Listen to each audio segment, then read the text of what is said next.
అదరగొట్టే కారం రంగు రుచి ఆచి కారం పొడి.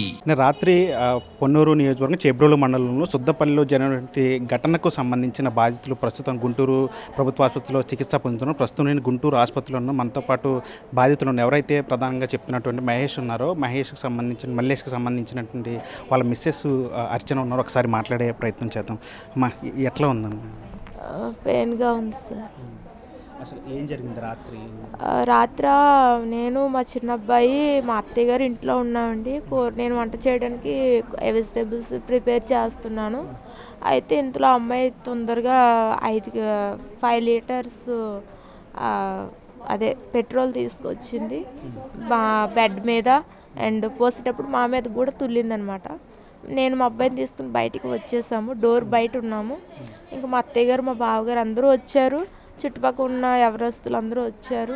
వచ్చేటప్పటికి ఆ అమ్మాయి లోపల వెలిగించుకుంది. ఆ అమ్మాయితో పాటు బయట ఉన్న మాకు కూడా ఇలా ప్యాచర్లు చాలామందికి 12 మంది దాకా అయ్యాయి. అయితే మా ఆయన గారికి అమ్మాయికి అఫేర్ ఉంది. ఆ అమ్మాయితో మా ఆయన గారు చాలా సంవత్సరాల నుండి ఉంటున్నారు. అయితే నేను ఒక 1 ఇయర్ క్రితం మా అమ్మగారి ఇంటికి వెళ్ళిపోయాను. ఇతను పద్ధతి, ఆ అమ్మాయి పద్ధతి నాకు నచ్చట్లేదు. మాతో తరచూ గొడవలు పెట్టుకోవటం వల్ల క్యాన్ 5 లీటర్ల క్యాన్ తెచ్చిందండి. 5 లీటర్ల క్యాన్ తెచ్చి నాతో ఏం మాట్లాడలేదు. భార్య పిల్లల్ని తెచ్చుకుంటాడు, ఎంత ధైర్యం వీడికి, సంగతి చెప్తానని చెప్పేసి పోసింది. మేము తప్పించుకున్నాము. ఆ అమ్మాయి కాలిపోయింది. మా ఆయన గారికి అమ్మాయికి అఫేర్ ఉంది. బెడ్ మీద పోసేటప్పుడు నా మీదకి తుల్లింది. మా అత్తయ్య గారు, నేను, మా అబ్బాయి. ఇంకా అమ్మాయి వెలిగించేటప్పుడు బయటికి మా మీద కూడా ఇట్లా మంటలు వచ్చేసాయి. మేము వెంటనే బయటికి పరిగెట్టాము. అమ్మాయి అనమాట రూమ్లో ఉండిపోయింది. ఇంట్లో అంటే ఫస్ట్ ఉండటం మేము 3 ఉన్నాం. నేను, మా అత్తయ్య, మా చిన్న అబ్బాయి. తర్వాత ఇలా అన్ని ఫోన్లు చేసి చెప్పగానే చుట్టుపక్కల యవనస్తులు కానీ చూసిన వాళ్ళు అందరూ వచ్చారు. వచ్చిన వాళ్ళందరికీ ప్యాచర్లు అయ్యాయి, గాయాల పాలయ్యారు. వివాహమై మా 10 ఇయర్స్ అవుతుందండి.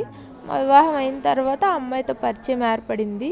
అమ్మాయి భర్త ఉన్నాడు, భర్తను వదిలేసి విడాకులు తీసుకొని ఇట్లా ఉంటుంది. అయితే అమ్మాయి మా ఆయన గారితో ఉంటుండగానే వేరే వ్యక్తులతో అఫైర్లు పెట్టుకోవడంతో మా ఆయన చూశారు. ఇంకా అమ్మాయిని అప్పటి నుండి వద్దనుకుని నన్ను మా అమ్మ వాళ్ళ ఇంటికి వచ్చి తీసుకొచ్చారు.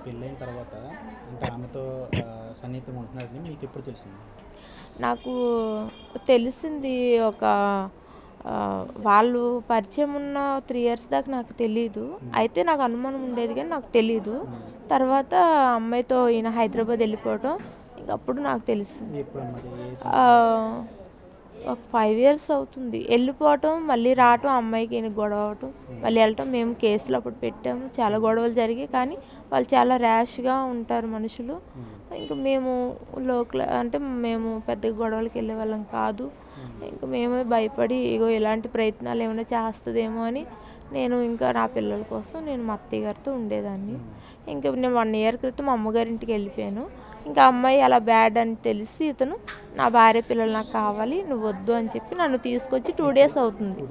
2 డేస్లో ఇలా జరిగింది. 2 డేస్ సంక్రాంతికి ఈయన పండగకి వచ్చారు.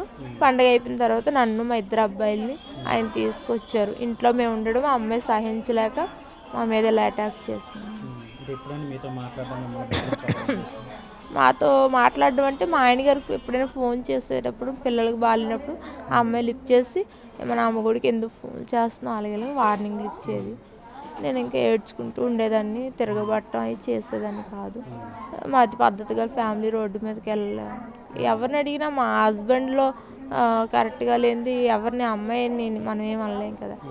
ఇంకా అందుకని నేను ఇప్పుడు మా ఆయనే తెలుసుకొని నా పుట్టింటికి వచ్చి నన్ను తీసుకొచ్చారు. మేము హ్యాపీగా ఉన్నాం. షాపింగ్ అది చేసాము. పిల్లలు మేము చాలా సంతోషంగా ఉన్నాం. అది ఆ అమ్మాయి ఎవరు ఇన్ఫర్మేషన్ చేశారో తట్టుకోలేక వచ్చి మమ్మల్ని ఇలా అటాక్ చేస్తుంది. మా మీద అంటే బెడ్ మీద పోసింది, మాకు తుల్లింది. బెడ్ మీద పోసేసింది. తర్వాత మేము బయటకు వచ్చేసాం. ఇంకా అమ్మాయిని నేను వెలిగించుకుంటాను అని చెప్పేసి కావాలని వెలిగించాను. మరి ఊరికనే బెదిరించడానికి పెట్టిందో మరి మొత్తానికి సిగరెట్ లైక్ కాలుస్తారు కదండి, దాంతో లైటర్తో వెలిగించింది.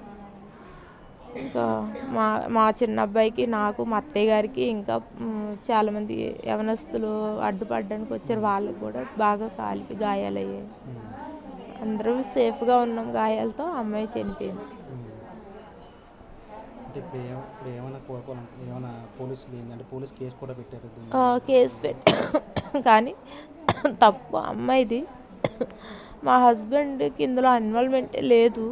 అయితే ఆ అమ్మాయితో ఉండేవారు. ఆ అమ్మాయి అఫేర్లు ఒకళ్ళు కాదని ఒకళ్ళు అఫేర్లు పెట్టుకోవటం వల్ల ఇతను ఆ అమ్మాయిని వదులుకున్నారు. వదులుకుని 2-3 months 4 months అవుతుంది, ఫోన్ కానీ ఏం చేయలేదు. ఇప్పుడు మమ్మల్ని ఊరు నుంచి తీసుకొచ్చాడన్న కోపంతో ఇప్పుడు సడన్ కరెక్ట్గా ఆమె వచ్చే ముందు మీ హస్బెండ్కి ఫోన్ చేసి తెనాలి రమ్మని చెప్పిందంట. ఆ విషయం తెలుసా మీకు? మీకు చెప్పారా తెనాలి వెళ్తున్నానని చెప్పారా మీకు? నాకేం చెప్పలేదండి, చెప్పలేదు. వెళ్తే నేను ఊరుకోను కానీ అతను నాకు చెప్పకుండానే వెళ్ళారు. ఇప్పుడు నాకు తెలుస్తుంది వెళ్ళారని.